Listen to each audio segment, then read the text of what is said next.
Godzilla, King of the Monsters, the American love letter to the Godzilla franchise, and frankly a movie I feel ill-equipped to criticize. So, as I've mentioned before, I am a super mega ultra with sprinkles on top big Godzilla fan, and this movie is amazing. Now, I'm fully aware that some people have some problems with this movie, but I am not one of those people. This movie stuffs more fan service into one film than I would have ever imagined possible, and they are welcome, and well executed. So, there were some problems with the previous movie, and my god have they been addressed. For the last movie, Godzilla was very camera shy and only took up about 10% of the runtime, if that. In this movie, by contrast, Godzilla stomps all over this. Between him and the other monsters, they pretty much take up about 50% of the runtime, and they are proudly front and center in any scene that they're in. And oh my god, they look pretty. Godzilla's changed a little bit from the previous movie, with more traditional dorsal spikes and elongated toes, so he's a little more familiar to your traditional Godzilla fans, but still keeps the iconic look that the previous movie at Legendary Films created had, so I kinda wouldn't be surprised if a lot of people didn't really recognize the changes. Along with the Big G, we have the first renditions of other Japanese kaiju from his Rose Gallery. The Legendary Pictures took out all the stops, introducing 3 of the big 5 in this Godzilla movie. Topping the list is King Ghidorah, Godzilla's most iconic rival, and this golden three-headed dragon has stayed very true to his roots.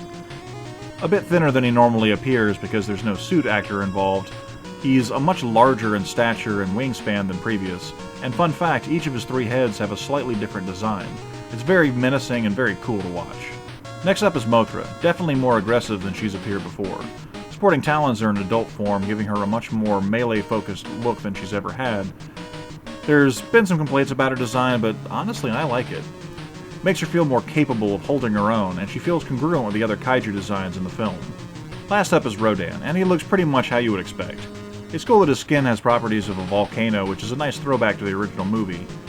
He's a pretty great design and definitely proves himself to be durable, by basically being the punching bag for other kaiju in the movie, yet still getting up after his last beating.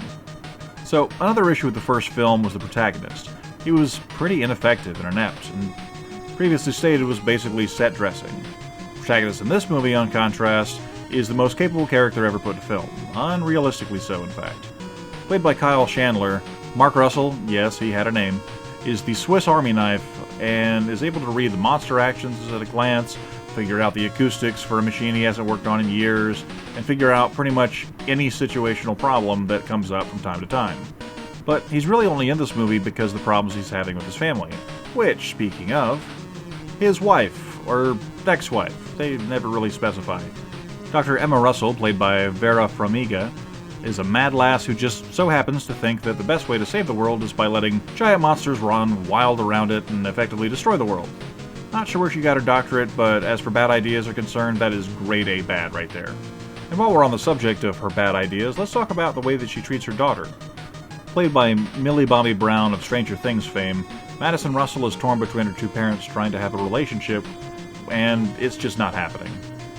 Along with the Russells, other human parts of the movie are much more interesting than the previous film.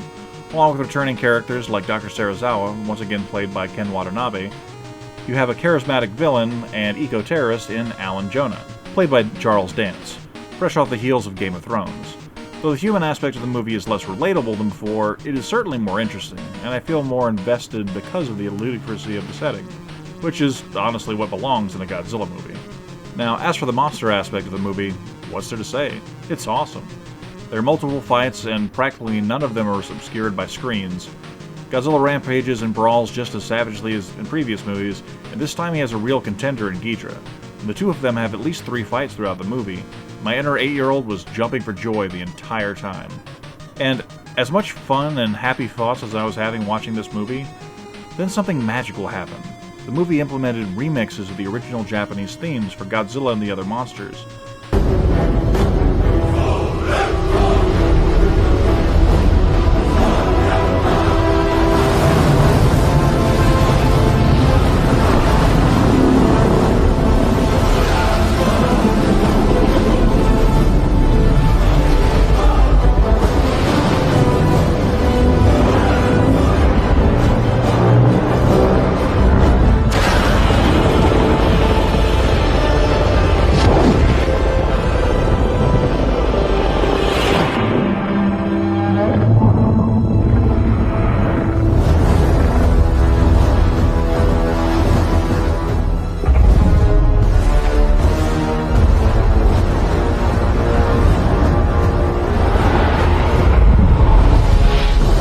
Never before have I needed something in my life and not known it until I received it.